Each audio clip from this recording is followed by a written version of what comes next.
जय श्री हरि। चैत्र मास के शुक्ल पक्ष की कामदा एकादशी, ये नाम सुनते ही मन में एक अलग ही भाव जागता है, एक पवित्रता का अनुभव होता है, एक श्रद्धा का भाव उठता है हृदय में, और होना भी चाहिए, क्योंकि यह कोई साधारण तिथि नहीं है। यह वह पावन तिथि है जिसकी महिमा स्वयं भगवान श्री कृष्ण ने राजा युधिष्ठिर को सुनाई थी। यह वह एकादशी है जो मनुष्य के बड़े से बड़े पाप कर्म को भी क्षण भर में नष्ट कर देती है, जो मनुष्य को बुरी से बुरी योनि से मुक्ति दिलाने में सक्षम है, जिसके व्रत के पुण्य से एक साधारण स्त्री ने अपने पति को राक्षस योनि से मुक्त करा लिया था। लेकिन प्रिय दर्शकों, यह सब तभी संभव है जब व्रत सही विधि से किया जाए, जब शास्त्र के नियमों का पूर्ण पालन किया जाए, जब अनजाने में भी कोई ऐसी गलती न हो जाए जो इस पुण्य व्रत को निष्फल कर दे।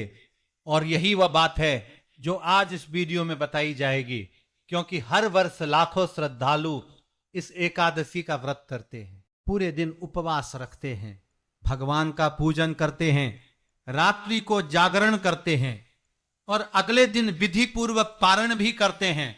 फिर भी उनमें से बहुत से लोगों को व्रत का वह पूर्ण फल नहीं मिल पाता जिसकी वे कामना करते हैं।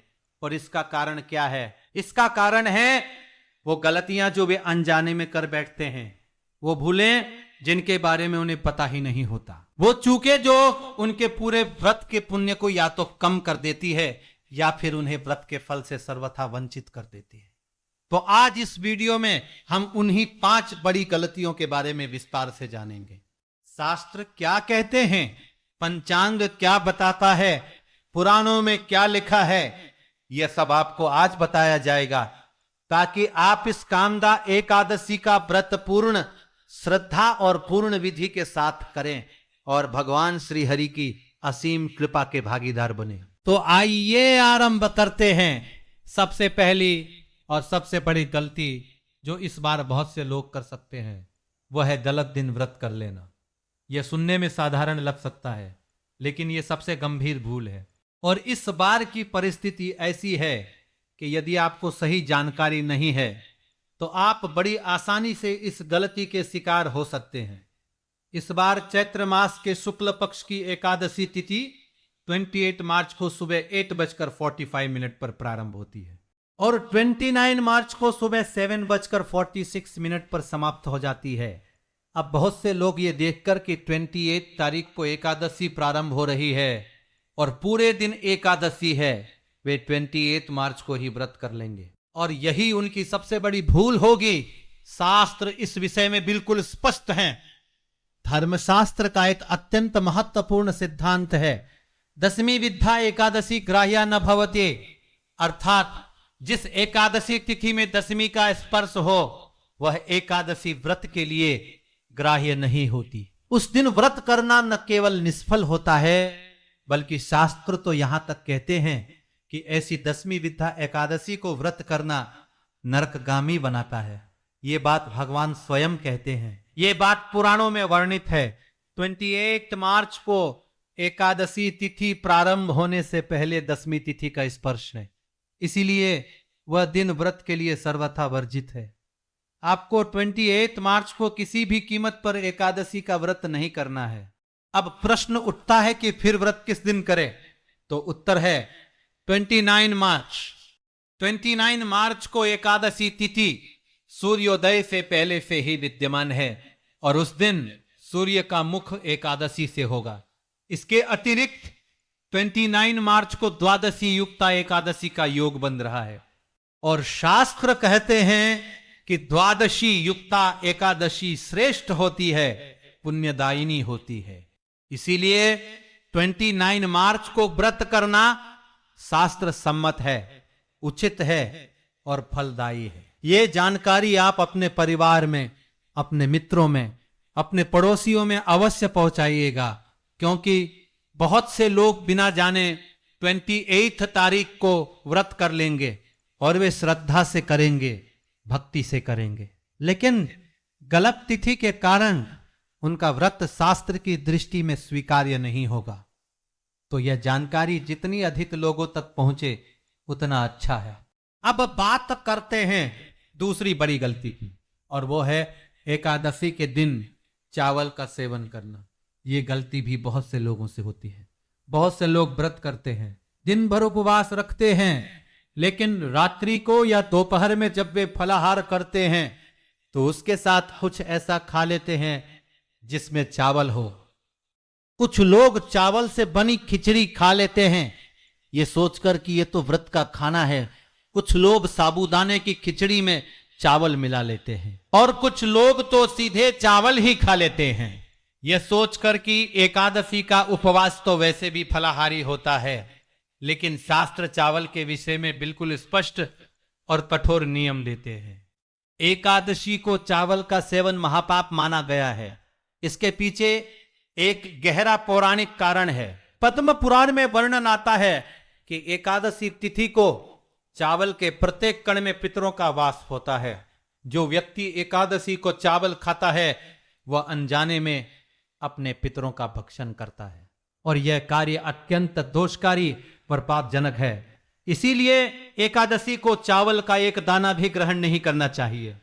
और यह नियम केवल उस दिन का नहीं है जिस दिन आप व्रत करते हैं, यह नियम उन सभी दिनों के लिए है जिन दिनों एकादशी तिथि का स्पर्श हो। इस बार 28 मार्च को भी एकादशी तिथि प्रारंभ हो रही है, तो 28 मार्च को भी चावल नहीं खाने हैं, और 29 मार्च को तो व्रत का दिन है ही, उस दिन भी चावल वर्जित है।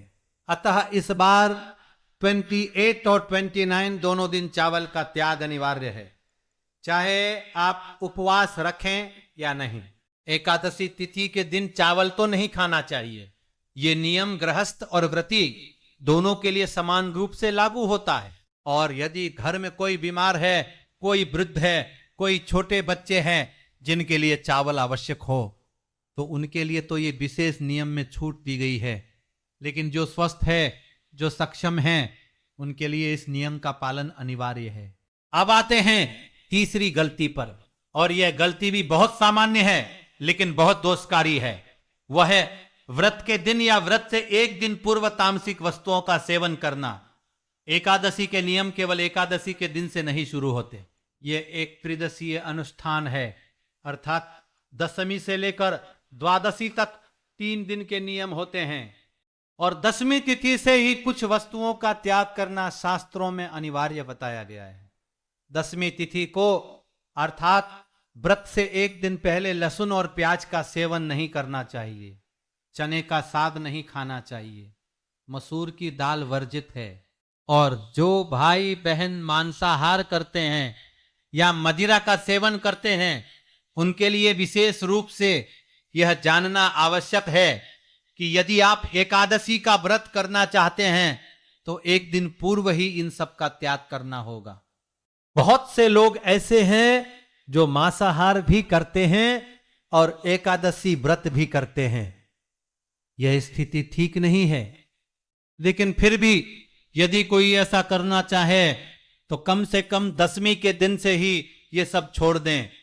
ऐसा नहीं कि एकादशी से एक दिन पहले की रात को मांस खाया, मदिरा पी और अगले दिन उठकर व्रत कर लिया। ये उचित नहीं है, शास्त्र इसकी अनुमति नहीं देते। इसके अतिरिक्त एक बात और ध्यान देने योग्य है। शहद के विषय में बहुत से लोग व्रत में शहद का प्रयोग करते हैं। कुछ लोग शहद नींबू पानी पीते हैं, कुछ लोग भगवान के पंचामृत में शहद मिलाते हैं। लेकिन शास्त्र स्पष्ट कहते हैं कि एकादशी अनुष्ठान के 3 दिनों में शहद का सेवन पूर्णतः वर्जित है। 10वीं को नहीं, एकादशी को नहीं और द्वादशी को भी नहीं। यहां तक कि भगवान विष्णु के पंचामृत में भी शहद नहीं मिलाया जाता। पंचामृत में शहद के स्थान पर शक्कर या मिश्री का प्रयोग करना चाहिए। ये नियम बहुत से लोगों को पता नहीं होता और वे अनजाने में शहद का प्रयोग कर लेते हैं। लेकिन अब आप जान गए हैं तो इस बार इस बात का विशेष ध्यान रखिएगा। अब चौथी गलती की बात करते हैं, और ये गलती थोड़ी अलग प्रकार की है। ये गलती है एकादशी के दिन में सो जाना और रात्रि को जागरण न करना। एकादशी के नियमों में रात्रि जागरण का बहुत बड़ा महत्व है। शास्त्रों में वर्णित है कि जो व्यक्ति एकादशी की रात्रि में भगवान के नाम का कीर्तन करते हुए, स्रोत पाठ सुनते हुए, भजन गाते हुए जागरण करता है, उसे अनंत पुण्य की प्राप्ति होती है, उसे कोटि यज्ञों के बराबर फल मिलता है, उसकी सभी मनोकामनाएं पूर्ण होती है। और इसके विपरीत जो एकादशी को दिन में सोता है, आलस में समय बिताता है, सांसारिक कार्यों में व्यस्त रहता है और रात्रि को भी बिना जागरण के सो जाता है, उसे व्रत का पूर्ण फल नहीं मिलता। शास्त्र विशेष रूप से कहते हैं एकादशी को दिवा स्वप्न अर्थात दिन में सोना वर्जित है। यह नियम व्रती के लिए तो है ही, लेकिन जो व्रत नहीं करते उनके लिए भी एकादशी के दिन दोपहर को सोना उचित नहीं माना जाता। बहुत से लोग व्रत के दिन थकान का बहाना बनाकर दोपहर को लंबी नींद ले लेते हैं। ये ठीक नहीं है। एकादशी का दिन भगवान को समर्पित दिन है। इस दिन को जितना हो सके भगवान के स्मरण में, उनके नाम जप में, उनके ध्यान में बिताना चाहिए। और रात्रि जागरण के विषय में, यदि किसी कारण से पूरी रात जागरण संभव ना हो तो कम से कम रात के 4 बजे तक या 2 बजे तक तो अवश्य जागरण करना चाहिए। और जागरण का अर्थ है भगवान के स्रोत पाठ सुनना, नाम जप करना, भजन कीर्तन करना। टेलीविजन देखते हुए जागना या मोबाइल में समय बिताना, इसे जागरण नहीं कहते। और अब बात करते हैं 5वीं और अंतिम गलती की, जो है पारण को लेकर। ये गलती बहुत सामान्य है और बहुत से लोगों से होती है। पारण क्या है? पारण अर्थात व्रत का समापन। एकादशी के व्रत का समापन द्वादशी तिथि को विशेष समय में भोजन ग्रहण करके होता है, इसे ही पारण कहते हैं। और शास्त्रों में पारण के विषय में बहुत स्पष्ट नियम दिए गए हैं। पहली बात, पारण सूर्योदय के बाद ही करना चाहिए। सूर्योदय से पहले पारण करना निषिद्ध है। दूसरी बात, पारण द्वादशी तिथि के भीतर ही करना चाहिए। यदि द्वादशी तिथि समाप्त हो जाए और आपने पारण न किया।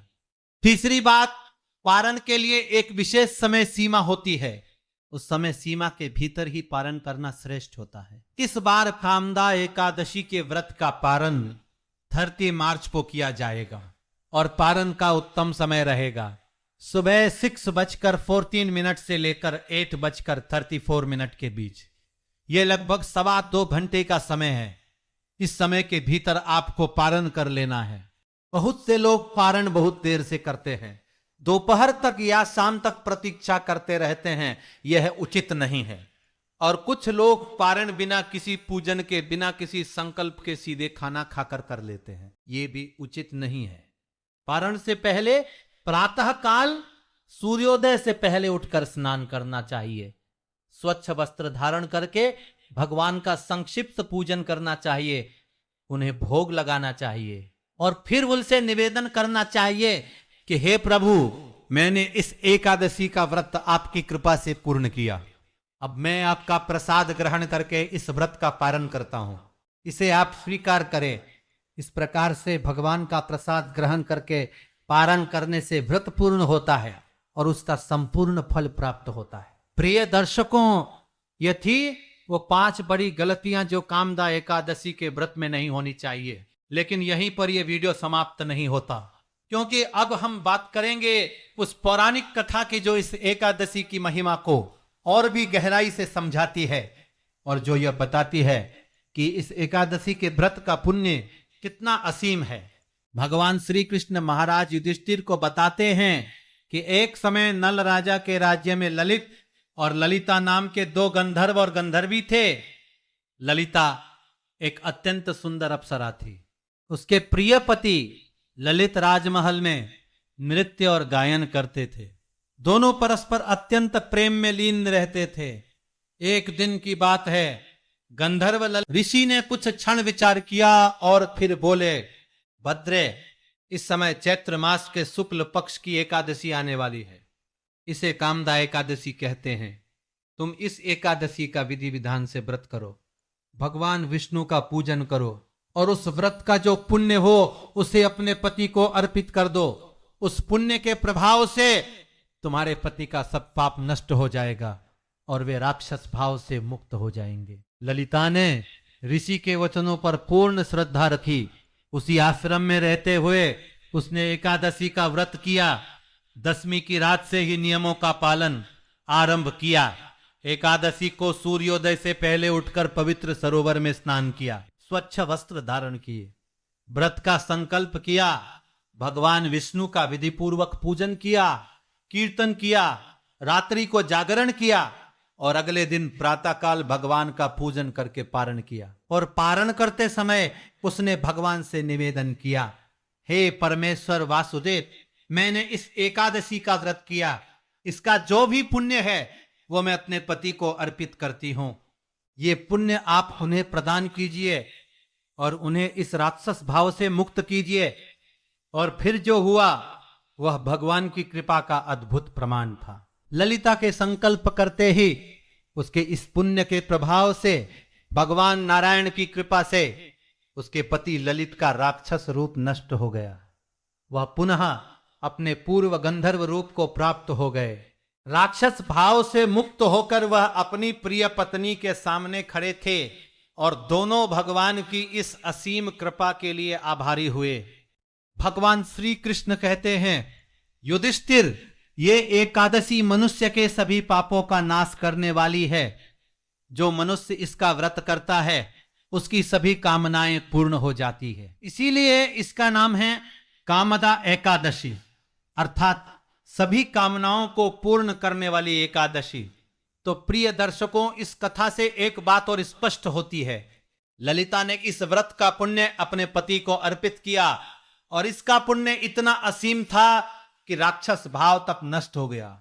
तो सोचिए, यदि कोई इस व्रत का पुण्य अपने लिए रखे, अपने परिवार के लिए रखे, तो उसे कितना पुण्य मिलेगा, कितनी मनोकामनाएं पूर्ण होंगी। लेकिन ये सब तभी होगा जब व्रत सही विधि से किया जाए। और इसीलिए उन 5 गलतियों से बचना अत्यंत आवश्यक है जो आज इस वीडियो में बताई गई है। एक बार फिर संक्षेप में याद कर लेते हैं। पहली गलती, गलत दिन व्रत करना। 28 मार्च को नहीं, केवल 29 मार्च को व्रत करना है। दूसरी गलती, चावल का सेवन। 28 और 29 दोनों दिन चावल का त्याग अनिवार्य है। तीसरी गलती, तामसिक वस्तुओं का सेवन। 10वीं से ही लहसुन, प्याज, मांस, मदिरा और शहद का त्याग कर देना है।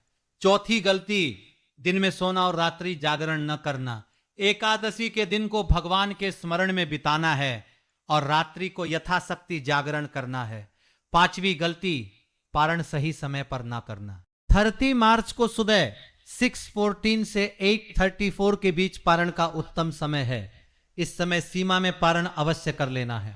ये 5 नियम, यही आपके व्रत की नींव है, यही आपके व्रत की सफलता की कुंजी है। यदि इन 5 बातों का पूर्ण पालन किया जाए तो इस कामदा एकादशी का व्रत निश्चित रूप से सफल होगा। भगवान श्री हरि की कृपा आप पर, आपके परिवार पर और आपके सभी प्रियजनों पर अवश्य बनी रहेगी। आपकी सभी कामनाएं पूर्ण होंगी। आपके जीवन में सुख, शांति और समृद्धि आएगी। इस वीडियो को अधिक से अधिक लोगों तक पहुंचाइएगा, क्योंकि बहुत से लोग अनजाने में 28 तारीख को व्रत कर लेंगे और उन्हें इसका पता भी नहीं चलेगा कि वे शास्त्र के विरुद्ध कार्य कर रहे हैं। आपका एक शेयर किसी की पूरी एकादशी बचा सकता है, किसी के व्रत को सफल बना सकता है। यदि एकादशी के बारे में कुछ और जानना चाहते हैं या किसी विशेष बात पर जानकारी चाहते हैं तो कमेंट बॉक्स में अवश्य लिखिएगा। व्हाट्सएप पर जुड़ना ना भूलिएगा और यदि चैनल पर नए हैं तो सब्सक्राइब अवश्य कीजिएगा और बेल आइकन को प्रेस कीजिएगा ताकि हर व्रत और त्योहार की सही शास्त्रीय जानकारी आप तक समय पर पहुंचती रहे। परमेश्वर वासुदेव सबका कल्याण करें, सबके जीवन में सुख आए, सबकी मनोकामनाएं पूर्ण हो। हरे कृष्णा।